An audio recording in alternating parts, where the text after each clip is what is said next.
Le champagne éclaboussa le tapis perçant comme une larme de sang versée trop tard. Tu n'es qu'un mensonge sur pattes, Adrien, hurla mon père, son verre brisé à ses pieds, tandis que je sentais le regard d'Adrien froid, calculateur me transpercer comme une lame. Dans cette salle de bal étouffante de Paris, où les lustres pleuraient des diamants factices, je compris que notre comédie venait de virer au cauchemar, et que mon cœur, ce traître, battait déjà pour un fantôme. Paris, cette ville qui dévore les âmes comme un amant vorace, m'avait toujours semblé un mirage. J'étais Gabriel, 28 ans, un acteur raté aux abois, survivant de rôles mineurs dans des publicités pour du fromage ou des spots pour des assurances-vie. Mon appartement du Marais puait l'humidité et les regrets, et mes amis ceux qui restaient me regardaient avec une pitié qui me donnait envie de hurler. Ce soir-là, en rentrant d'une audition ratée pour un rôle de figurant dans une série policière, je trouvai l'enveloppe glissée sous ma porte. Une carte de visite noire, élégante, avec un nom gravé en lettres d'or, Adrien Duval, avocat associé, cabinet Duval et Partners. Au verso, un numéro de téléphone et ces mots lapidaires, proposition lucrative. Appelez-moi. Immédiatement. Je composai le numéro, les doigts tremblants, en m'imaginant déjà un rôle dans un thriller juridique. Après tout, qui n'aimerait pas jouer l'assistant mystérieux d'un avocat charismatique? La voix qui répondit était un velours râpé, grave et impérieuse, avec un accent parisien pur comme de l'eau de source. Monsieur Lefebvre? Adrien Duval. J'ai vu votre profil sur un site de casting. Vous avez le physique. Rendez-vous demain, 10 h, au Café de Flore. Ne soyez pas en retard. Le lendemain, je me présentais en jeans slim et chemise blanche impeccablement repassée, les cheveux gominés en arrière pour masquer les mèches rebelles. Le Café de Flore bruissait de conversations intellectuelles et de cliquetis de tasses, l'air embaumait le croquant du pain grillé et l'arrogance des habitués. Adrien Duval était déjà là, assis à une table d'angle, un espresso fumant devant lui. Il devait avoir une trentaine d'années, mais son regard d'acier le faisait paraître plus vieux, comme un loup habitué à la chasse. Cheveux noirs coupés courts, costume taillé sur mesure qui épousait ses épaules larges, et une montre Patek Philippe qui hurlait « Je suis intouchable ». Il leva les yeux vers moi, et je sentis un frisson pas de peur, mais d'une curiosité malsaine. « Gabriel. Asseyez-vous. » Sa voix était un ordre déguisé en invitation. Je m'exécutai, maladroit, renversant presque ma chaise. Il ne sourit pas, je vais être direct. J'ai besoin d'un acteur. Pas pour un film, pour la vie réelle. Un rôle sur 6 mois, rémunéré généreusement 20 000 € par mois, plus logement si nécessaire. 20 000. Le chiffre me frappa comme un uppercut. Avec ça, je pouvais payer mes dettes, relancer ma carrière, peut-être même quitter ce taudis pour un studio décent. Quel rôle, demandai-je, la voix rauque. Il se pencha en avant, ses yeux verts des émeraudes taillées pour blesser ou plantés dans les miens. Mon petit ami. Convaincant, passionné, exclusif. Ma famille est conservatrice. Mon père, surtout, un magnate de l'immobilier qui rêve d'un héritier hétéro avec une ribambelle de gamins. Le mariage arrangé avec la fille d'un client est en vue. Je refuse. Mais pour le maintenir à distance sans scandale, j'ai besoin d'une façade. Vous embrasserez, rirez, poserez pour des photos. En public seulement. En privé, c'est professionnel. Pas de sentiments. Clair? Je déglutis. Un faux petit ami pour un avocat gai refoulé? C'était du théâtre absurde, du boulevard à la française, mais avec un chèque à la clé. Et puis, Adrien était magnétique. Son arrogance était une armure, mais je devinais les fissures dessous. Pourquoi moi? Parce que vous avez l'air sincère. Et vulnérable. Ça rendra le mensonge crédible. Il glissa un contrat sur la table, 10 pages de clauses étanches. Signé. Où partez? Je signai. Ce fut le premier mensonge qui scella mon destin. Les jours suivants furent un tourbillon. Adrien m'emmena chez un styliste rue du Faubourg Saint-Honoré, où des tailleurs me firent enfiler des costumes qui me transformaient en une version sophistiquée de moi-même, chemise en lin italien, pantalon slim qui soulignait mes jambes, et une montre vintage qui coûtait plus que mon loyer annuel. Vous devez passer pour un artiste bohème, mais avec du goût, grommela-t-il en ajustant mon col. Ses doigts effleurèrent ma nuque, et je sentis un courant électrique, fugace mais réel. Il s'écarta vite, comme brûlé. Le premier événement fut un dîner familial à Neuilly-sur-Seine, dans la villa haussmannienne de son père, Henri Duval. Une bâtisse de pierre blonde, avec des jardins impeccables et des domestiques en livrée. J'avais répété mon rôle, Gabriel Lefebvre, 30 ans, metteur en scène émerge, rencontré Adrien lors d'une expo d'art contemporain au Palais de Tokyo. Nous étions amoureux depuis 8 mois, passionnés par le cinéma français et les escapades en Provence. Henri Duval était un colosse au visage rougeau, avec une moustache jaunie par le cigare et des yeux qui disséquaient comme un scalpel. Sa femme, Claire, une blonde filiforme aux perles éternelles, me serra la main avec une moue polie. Et puis il y avait Élise, la fiancée potentielle, 25 ans, héritière d'une chaîne de parfumerie, avec des cheveux roux cascadants et un sourire qui promettait des empires. Alors, Gabriel, c'est ça l'artiste qui a capturé le cœur de mon fils? Henri rit, un aboiement guttural, en versant du Bordeaux millésimé. Adrien, à mes côtés, posa une main possessive sur ma cuisse sous la table, un geste calculé, mais qui fit bondir mon pouls. Oui, monsieur. Adrien m'a sauvé d'une vie terne. Il est intense. Je souris, forçant la tendresse dans ma voix. Nos regards se croisèrent, et pour la première fois, je vis une faille dans son armure, une lueur de vulnérabilité, vite masquée. Le dîner s'étira en une torture exquise. Henri interrogea sur mes projets, Élise flirta subtilement avec Adrien, et Claire murmura des platitudes sur la modernité. Puis vint le moment, le toast. Adrien se leva, son verre levé. À Gabriel, qui m'a appris que l'amour n'est pas une transaction. Ces mots sonnèrent faux pour tous, sauf pour moi. Quand il se rassit, il murmura à mon oreille, bien joué. 50 € de plus ce soir. Mais ce soir-là, dans la chambre d'hôtel qu'il avait réservée pour l'illusion d'un suite au Ritz avec vue sur la place Vendôme, les masques tombèrent un peu. Nous étions censés dormir séparément, mais l'adrénaline nous gardait éveillés. Assis sur le balcon, un whisky à la main, Adrien alluma une cigarette, un vice rare, qu'il cachait à son père. « Pourquoi faites-vous ça » demandai-je, brisant le silence. « L'argent ? Ou parce que vous aimez le danger ?» Il expira une volute de fumée vers les étoiles. Les deux. Et parce que je suis las des mensonges. Mon père m'a forcé à enterrer qui j'étais depuis l'adolescence. Un baiser volé à un garçon au lycée, et hop, pensionnat en Suisse. Aujourd'hui, je suis l'héritier parfait. Mais parfait rime avec vide. Sa voix se brisa, imperceptiblement. Je posai une main sur la sienne, geste non scripté. Il ne la retira pas. Cette nuit-là, nous parlâmes jusqu'à l'aube. De mes rêves brisés à Hollywood, oui, j'avais tenté l'aventure américaine, mais Paris m'avait rappelé, de ses victoires en cours où il défendait des causes perdues pour les opprimés ou immigration, droit LGBTQ+. Je suis un hypocrite, avoua-t-il. Je combats pour la liberté des autres, mais la mienne est en cage. Pour la première fois, je vis Adrien, pas l'avocat arrogant, mais un homme hanté par le poids d'un nom. Le baiser arriva le lendemain, lors d'une sortie au Louvre. Nous déambulions dans la salle des impressionnistes, feignant l'émerveillement devant les monnaies. Un couple d'amis d'Adrien, des banquiers gays assumés, nous croisa. Pour la crédibilité, il m'attira contre lui, ses lèvres effleurant les miennes. C'était censé être un effleurement, un mensonge de plus. Mais sa bouche était chaude, insistante, et mon corps répondit avant mon cerveau. Quand nous nous séparâmes, ses yeux étaient assombris.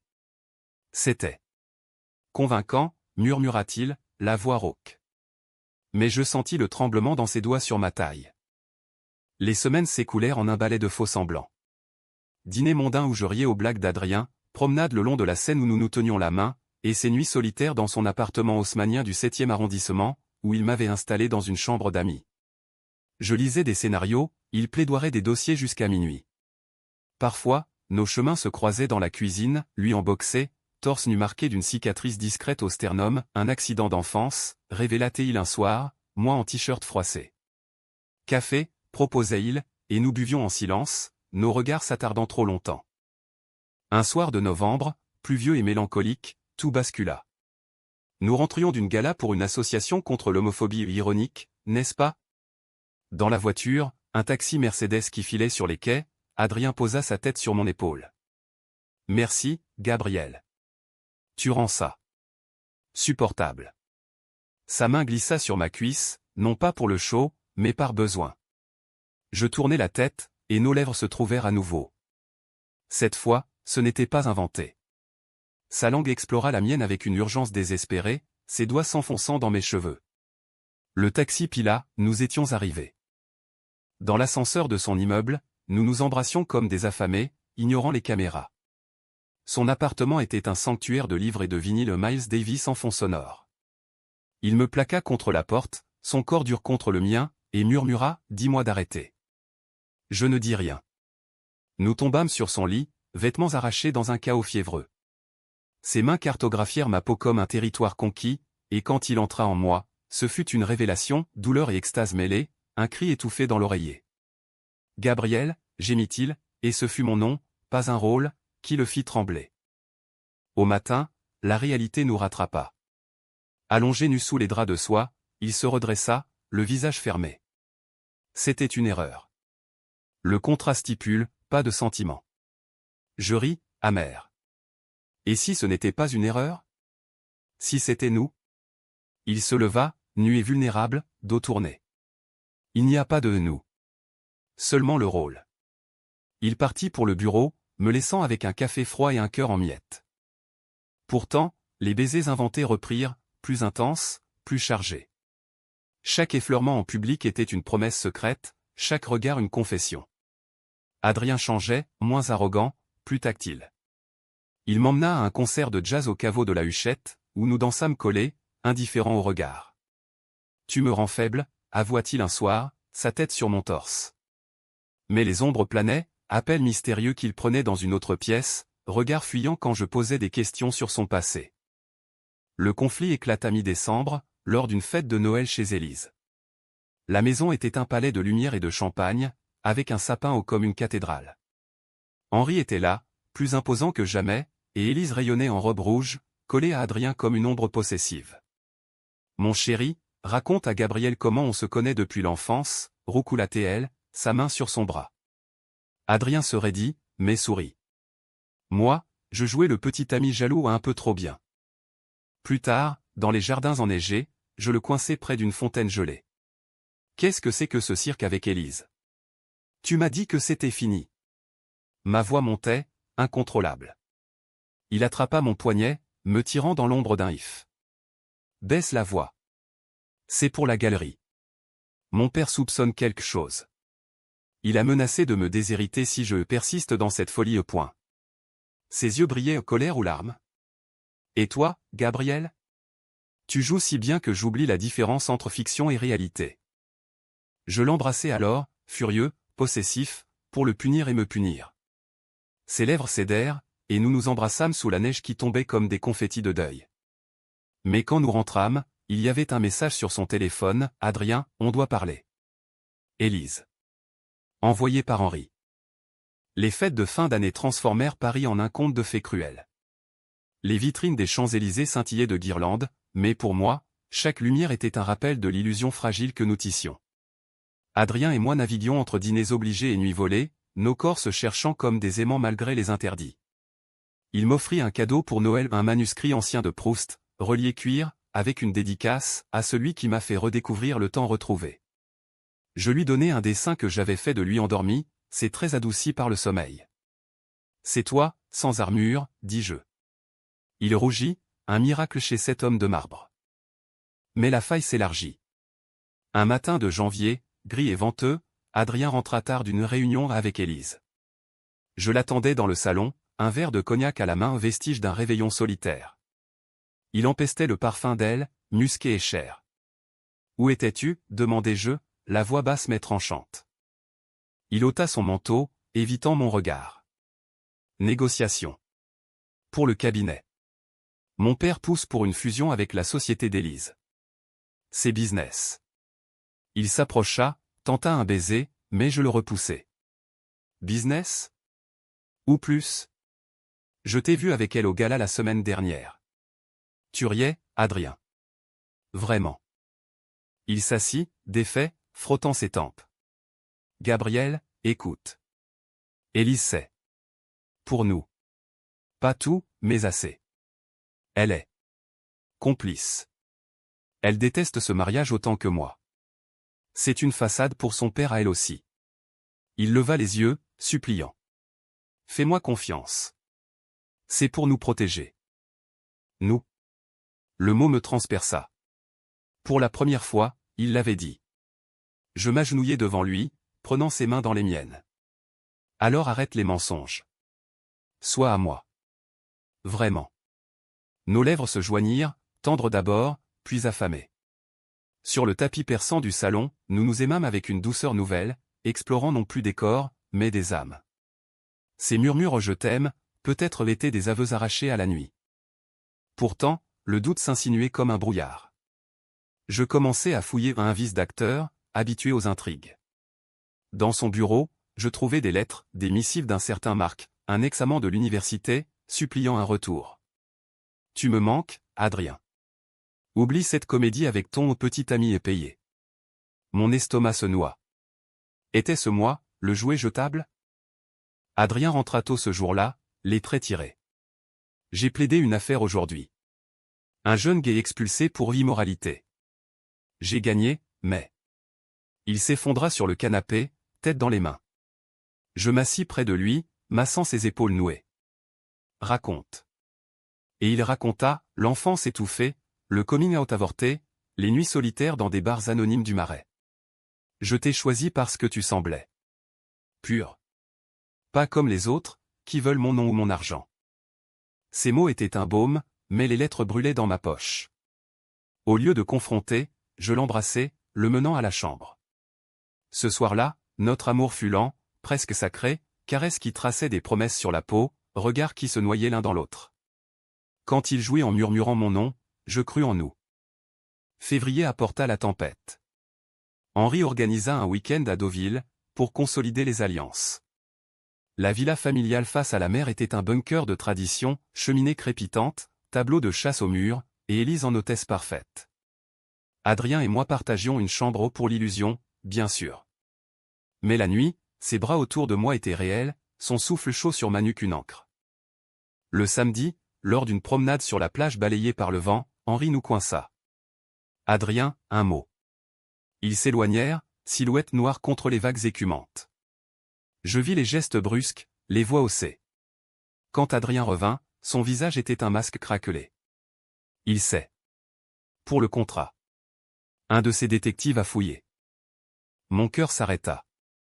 Et il me donne un ultimatum, rompre avec toi, épouser Élise, ou perdre le cabinet. Tout. Sa voix se brisa. Je l'étreignis, ignorant le froid qui mordait. Alors on s'en va. Paris, Deauville, peu importe. Juste nous. Il rit, un son amer. Et tes rêves? Ma carrière? Je ne peux pas tout jeter. Mais ses lèvres trouvèrent les miennes, salées par les larmes ou la mer. Élise, cette vipère au cœur d'or, nous surprit ce soir-là. Nous rentrions d'un dîner tardif, Adrien et moi nous tenant la main dans l'ombre des pins. Elle surgit d'une alcôve, cigarette à la main. Bravo, les amoureux. Mais Henri est enragé. Il a vu les photos. Elle tira une enveloppe de son manteau, des clichés volés nous au Louvre, au caveau, dans l'ascenseur. Je peux les détruire. Pour un prix. Adrien blêmit. Quel prix? Un baiser. Pour la galerie. Et tu joues le fiancé un mois de plus. Ses yeux pétillaient de malice. Je t'aime bien, Adrien. Mais pas comme ça. Aide-moi à gagner du temps. Il accepta. Devant moi. Le baiser fut chaste, théâtral, mais il me lacéra le ventre comme un coup de poignard. C'est rien, me dit-il après, dans notre chambre. Pour survivre. Mais cette nuit, quand il me toucha, je sentis la distance, ses gestes mécaniques, son esprit ailleurs. Le week-end s'acheva en apothéose. Lors du brunch final, Henri leva son verre, à l'avenir. Adrien et Élise, bientôt fiancés officiellement. Le silence tomba. Adrien se figea, puis se leva, me prenant la main. Père, non. Gabriel est ma vie. Pas une passade. Les mots étaient un cri de guerre. Henri vira au pourpre. Espèce de pervers. Tu ruines tout. Le verre vola, éclaboussant le tapis de Bordeaux rouge comme du sang. Nous fûmes chassés sous la pluie normande, Adrien au volant d'une Porsche qui filait vers Paris comme un boulet de canon. Je suis désolé, murmura-t-il, une main sur ma cuisse. Mais c'était vrai. Ce que j'ai dit. À Paris, l'euphorie fut de courte durée. Le cabinet appela « suspension provisoire pour Adrien » en attendant l'apaisement familial. Il sombra, nuit blanche, whisky pur, plaidoirie bâclée. Je le soutenais, cuisinant des plats simples au coq au vin maladroit, mais faits avec amour. « Tu es mon encre », disait-il, m'attirant contre lui sur le canapé, nos corps enlacés devant des films de Truffaut. Mais la trahison guettait. Un soir de mars, je rentrais tôt d'une répétition. La porte n'était pas fermée. Des voix, la sienne, rauque, et une autre, familière marque. Je poussai la porte du salon. Ils étaient là, sur le divan, Adrien torse nu, Marc à genoux, la tête entre ses cuisses. Le monde s'effondra. Gabriel. Adrien bondit, rattachant son pantalon, mais c'était trop tard. Marc ricana, l'acteur payé. Pathétique. Je sortis en courant, la pluie me fouettant comme une punition divine. Mes pas me portèrent au pont des Arts, où les cadenas d'amour tintaient comme des moqueries. J'enlevai le mien, celui que nous avions accroché un soir ivre, et le jetai dans la Seine. Il me rattrapa au pont, trempé, désespéré. « Écoute-moi. » C'était une erreur. Marc est apparu, ivre, suppliant. J'étais faible, après l'affaire d'aujourd'hui où j'ai perdu un client important. Ses mains agrippaient mes épaules. « Je t'aime. Vraiment. Pas comme un rôle. Tu mens depuis le début, hurlai-je, les larmes se mêlant à la pluie. Le contrat, Élise, Marc. Je ne suis qu'un pion. Je le repoussai, mais il m'attira contre lui, nos corps glissant dans l'humidité. Prouve-le, défiai-je. Il m'embrassa alors, sous l'averse, un baiser qui goûtait le sel et le désespoir. Viens avec moi. On recommence. Sans père, sans contrat. Sa voix était un serment brisé. Je cédai. Cette nuit-là, dans un hôtel anonyme près de Bastille, nous nous aimâmes comme pour la dernière fois, féroces, absolus, nos cris étouffés par les oreillers. Au matin, il partit régler les choses. Attends-moi, promit-il. Il ne revint pas ce jour-là, ni le suivant. Les appels sonnaient dans le vide. Puis, le message, c'est fini. Pour ton bien. Pars. L'argent est sur ton compte. Suivi d'un virement, le reste du contrat, plus une prime de silence. Le cœur en cendres, je quittai l'appartement, mes affaires dans un sac. Paris, cette traîtresse, me crachait dehors. Avril fleurit Paris en une moquerie cruelle, cerisier en bouton rose, terrasse bondée de rire, et moi, errant comme un fantôme dans le marais.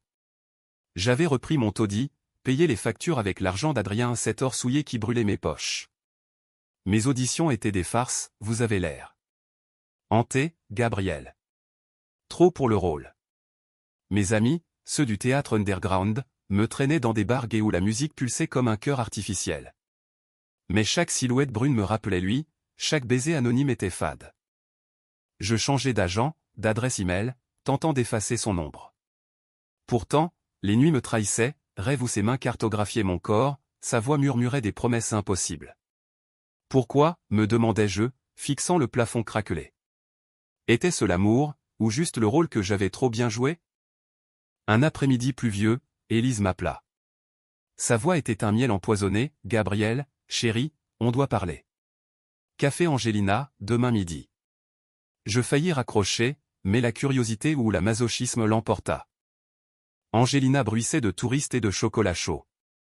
Élise arriva en tailleur Chanel, impeccable, un sac Birkin à l'épaule. Tu as maigri.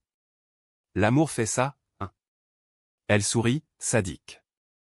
Nous commandâmes des Mont Blanc, le sien resta intact. Adrien est un désastre, lâcha-t-elle sans préambule. Depuis ton départ, il boit, perd des affaires. Henri l'a renié au plus d'héritage, plus de cabinet.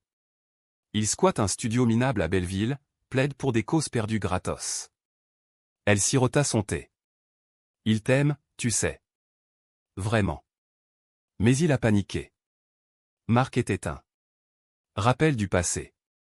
Une façon de se punir. Et toi?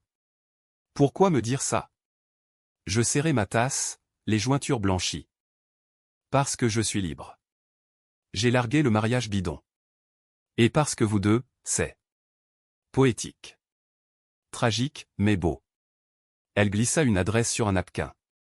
Va le voir. Ou pas. Mais sache qu'il souffre. Je partis sans un mot, l'adresse brûlant dans ma poche comme une braise.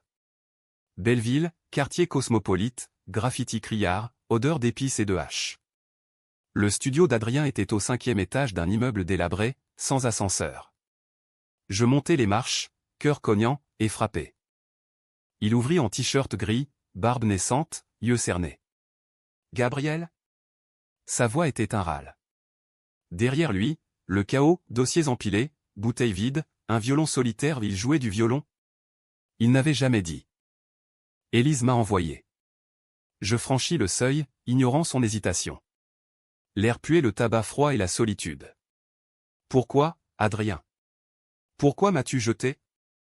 Il s'effondra sur une chaise bancale, tête basse. Peur. Mon père menaçait de te ruiner ou tes auditions, ton nom dans la boue. Il a des connexions. Et moi ? Je ne mérite pas ça. Pas après Marc. Les mots jaillirent comme un torrent, la culpabilité, l'enfance volée, le sentiment d'être un imposteur. Tu étais lumière. Je t'ai éteint. Je m'agenouillai, prenant son visage en coupe. Idiot. L'amour n'est pas parfait. C'est sale, c'est douloureux. Mais c'est nous. Nos lèvres se trouvèrent, hésitantes d'abord, puis affamées. Sur le lit des faits, nous nous aimâmes avec une urgence nouvelle, cicatrice à vif, plaies ouvertes. Ses larmes mouillèrent mon épaule quand il jouit, un sanglot étouffé. Pardonne-moi. Pas encore, murmurai-je. Mais reste. Les jours suivants furent une reconstruction fragile. Adrien vendit sa montre pour payer un loyer décent, je l'aidai à nettoyer le studio, transformant le chaos en nid. Nous cuisinâmes ensemble ratatouille brûlée, rire partagé. Il reprit le violon, jouant des airs de Ravel qui emplissaient l'air de mélancolie. C'est pour toi, dit-il, l'archet tremblant. Mais le passé n'était pas mort. Henri surgit un soir, un colosse en imperméable, tambourinant à la porte. Adrien. Ouvre, ou j'appelle les flics. Nous nous redressâmes, nus sous les draps. Adrien alla ouvrir, torse bombé. Quoi encore, père ? Henri entra comme un ouragan, son regard me balayant comme de la vermine. Toi. Dehors. Mon fils n'est pas un inverti de bas étage. Adrien le repoussa. Sortez. Ou c'est moi qui pars pour toujours. La dispute fut un ouragan, accusations, hurlements, un vase brisé. Henri révéla tout, j'ai payé Marc pour te tester. Pour te ramener à la raison. La trahison ultime. Adrien pâlit, puis rugit, espèce de monstre. Tu as détruit ma vie pour ton empire pourri. Il le poussa dehors, verrouillant la porte. Nous tremblions, enlacés. C'est fini, dit-il. Vraiment fini. Mais la blessure saignait. Mais apporta un semblant de paix. Adrien trouva un petit cabinet indépendant, défendant des immigrés queer avec une ferveur nouvelle. Je décrochai un rôle au petit, mais vrai, un amant tourmenté dans une pièce off-Broadway transposée à Paris. Nos soirées étaient des havres, promenades au jardin des Tuileries, baisers volés sous les marronniers en fleurs. Pourtant, le doute persistait. Une nuit, après une première réussie, nous fêtâmes au bar d'un hôtel chic. L'alcool coula, les rires fusèrent. Puis Marc apparut, souhait vindicatif. Adrien, tu m'as promis une seconde chance. Il m'agrippa le col.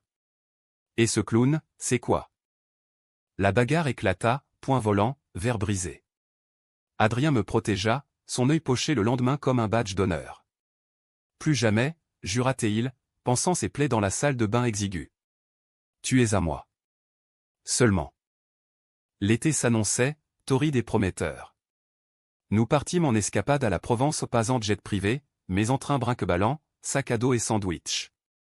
Les champs de lavande ondulaient comme une mer violette, et dans un mas loué à bon marché, nous nous aimâmes sous les étoiles. Épouse-moi, murmura-t-il un soir, nu sur une couverture, son corps luisant de sueur. Pas pour un rôle.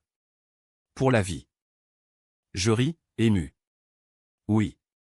Mais sans contrat. De retour à Paris, la réalité frappa. Henri, brisé par un scandale financier aux fusions avortées, client fuyant, implora pardon. Adrien refusa, mais offrit une trêve, pas d'héritage. Mais une famille, peut-être. Henri partit, tête basse, pour la première fois humain. Août fut un tourbillon. Ma pièce remporta un prix mineur, Adrien plaida une affaire Landmark, sauvant un refuge LGBTQ+ de la fermeture. Nous célébrâmes sur le toit de son nouveau bureau, champagne bon marché et feux d'artifice. À nous, trinquâmes-nous, nos lèvres scellant le pacte. Mais septembre apporta l'orage. Élise, enceinte au pas d'Adrien, mais d'un amant secret, chercha refuge. Henri me chasse. Aide-moi. Adrien, chevalier blanc, l'accueillit. Les nuits, elle pleurait, lui la consolait. Je vis les regards complices, les mains qui s'attardaient. C'est innocent, jurait-il. Mais le doute rongeait. Une nuit, je l'ai surpris, enlacé sur le canapé, riant d'un souvenir d'enfance. Pas plus, mais assez. C'est toi ou elle, hurlai-je, bagage fait. Adrien, dévasté, toi. Toujours. Mais le mal était fait. Octobre enveloppa Paris d'un manteau ocre, feuilles mortes crissant sous les pas comme des avertissements. Je quittai le studio pour un hôtel temporaire près de l'Opéra, un cocon anonyme où je noyais mes doutes dans des répétitions frénétiques. Ma pièce partait en tournée au Lyon, Marseille, une échappatoire parfaite. Adrien bombardé de messages, reviens. C'est une erreur. Je lisais, effaçais, le cœur un nœud gordien. Élise accoucha fin octobre, un garçon, prénommé Louis, aux yeux verts comme son père pas Adrien, mais un artiste flamand qu'elle avait aimé en secret. La nouvelle fille est tabloïde, héritière en scandale, bébé hors mariage. Henri, ruiné, s'exila en Suisse. Adrien devint le tuteur officieux, passant des nuits à bercer l'enfant. C'est pour elle, expliquait-il dans nos rares appels. Et pour guérir. Je revins mi-novembre, après une première triomphale à Avignon. Paris m'accueillit en brume automnale, la Seine léchant les quais comme une amante repentante. Adrien m'attendait à la gare de Lyon, un bouquet de chrysanthèmes fanés à la main touchant dans sa maladresse. Pardonne-moi. Encore. Nous marchâmes jusqu'à un bistrot anonyme, où il raconta tout, les nuits blanches avec Louis, les pleurs d'Élise, sa propre peur de l'abandon. Sans toi, je suis creux. Je le crus. Ou voulu y croire. Nous reprîmes, prudents, dîner casanier, promenade sous la pluie, baiser qui réapprenait la confiance. Il ferma son cabinet pour un poste à l'ONU aux droits humains, focus sur l'égalité. Je signai pour un film indépendant, un rôle de premier plan, un homme brisé par l'amour. Décembre nous trouva enlacés devant un sapin clignotant, dans un appartement loué au cœur du 5e livre d'occasion, vinyle rayé, un chat errant adopté nommé Sartre. Noël fut intime, dinde carbonisée, chant gauchy au piano désaccordé. À l'année qui vient, trinquâmes-nous, ses lèvres sur les miennes promettant l'éternel. Mais janvier révéla les fissures. Adrien rentra d'un voyage à Genève, épuisé, distant. L'ONU est un nid de vipères, grommela-t-il. Puis, les appels nocturnes, voix féminines, rires étouffés. Collègue, jurait-il. Je fouillai à nouveau aux leçons non apprises. Email codé, rendez-vous avec un consultant nommé Julien, photo suggestive. La confrontation éclata un soir de verglas, la ville gelée en statue. Qui est Julien, demandai-je, brandissant l'imprimé. Il blêmit. Un allié. Pour l'affaire Ukraine réfugié queer. Mais ses yeux fuyaient. Ne mens plus, hurlai-je. Les mots fusèrent, mes insécurités, ses fardeaux. Il avoua, Julien, un flirt fugace lors d'une conférence. Une nuit. Pour oublier le stress. Je regrette. La trahison, encore. Je partis, errant dans la nuit glissante, tombant sur le verglas comme un icare déchu. Il me retrouva à l'hôpital en entorse, rien de grave, les traits ravagés. C'est toi ou rien. Cette fois, thérapie, un couple chez un psy du quartier latin, où nous disséquâmes nos peurs. L'abandon, avoua Adrien. Mon père m'a appris que l'amour est conditionnel. Moi, le rejet. Acteur raté, amant payé. Février guérit un peu. Printemps en Bourgeon, nous fleurîmes, voyage à Venise, gondole et murmure. Épouse-moi pour de vrai, renouvela-t-il, à genoux sur le pont des soupirs. Bague simple, argent ciselé. Oui, soufflai-je, nos larmes se mêlant au canot. Mariage discret en juin, à la mairie du 4e, témoin Élise et un ami acteur, banquet dans un café du Marais. Veux improviser, je te choisis, rôle ou pas. Lune de miel en Toscane, vigne et soleil couchant, corps entrelacés dans des villas en pierre.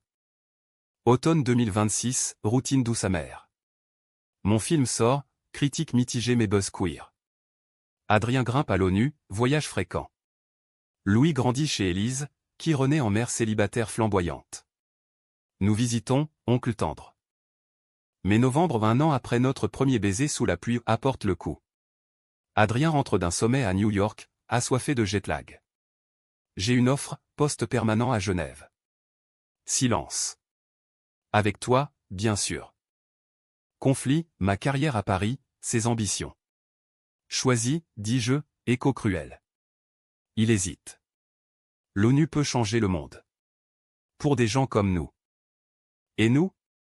Night d'arguments, porte claquant. Il part seul à Genève pour réfléchir. Semaine d'enfer, message froid, appel manqué. Il revient mi-décembre, valise défaite. J'ai refusé. Paris, toi c'est ma maison. Étreinte, réconciliation charnelle, amour urgent, comme au début. Mais le doute sème, est-ce sacrifice ou amour? Janvier 2027, Henri meurt, crise cardiaque en Suisse. Funérailles froides, Adrien hérite malgré tout, vend pour une fondation LGBTQ+. Catharsis. Printemps, grossesse surprise. Non, adoption envisagée. Une famille, rêve-t-il? Je hoche, terrifié mais prêt. Été, tournée européenne pour mon film. Adrien m'accompagne à Berlin, où nous marchons main dans la main au Tiergarten, libre. C'est nous, enfin, dit-il. Pourtant, automne ramène l'ombre. Julien réapparaît aux collègues, mes invitations insistantes. Adrien refuse, mais le passé hante. Thérapie reprend. Novembre 2027, anniversaire. Dîner aux chandelles, scène scintillante. Je t'aime, jure-t-il. Baiser profond, promesse scellée.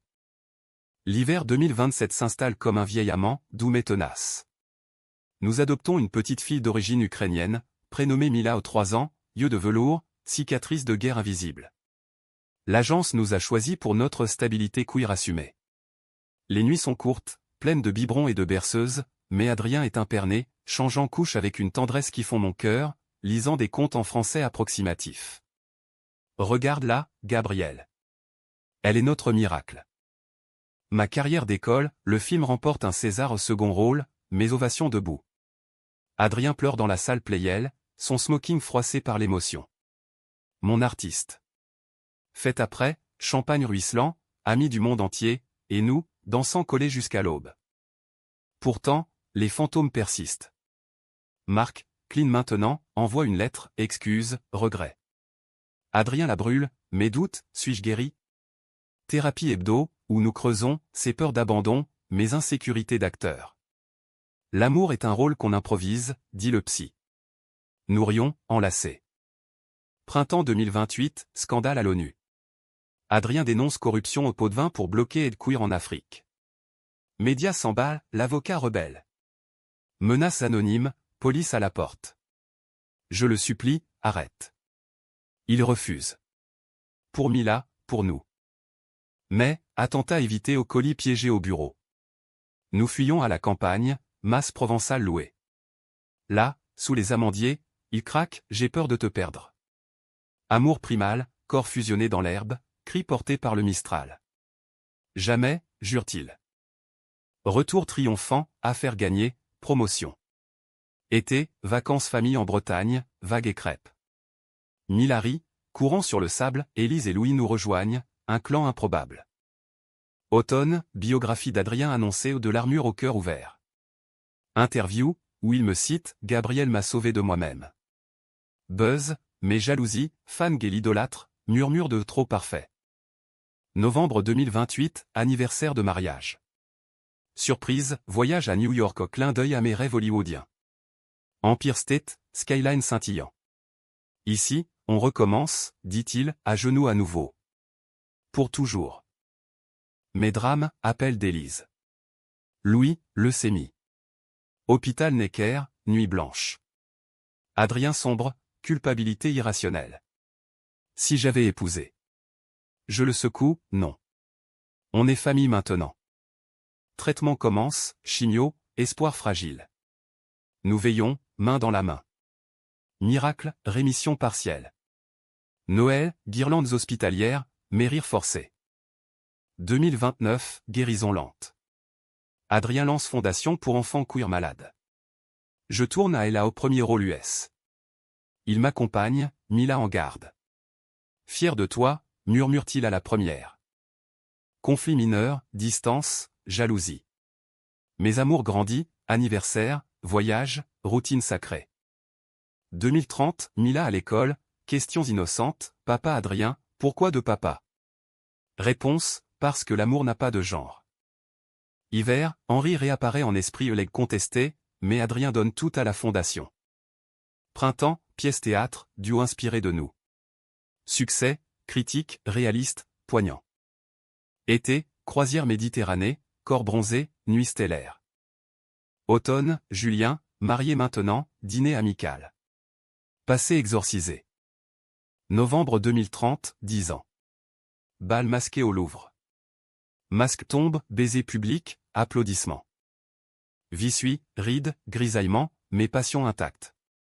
Mila grandit, fière queer. Élise épouse son flamand, Louis, guéri, joue au foot. 2035, retraite partielle. Adrien enseigne droit, je mentor acteur. Maison campagne, vigne, chien. Anniversaire, toast. Du rôle à la réalité. Baiser, éternel. Catétuc non VN, amour triomphe, non sans cicatrice.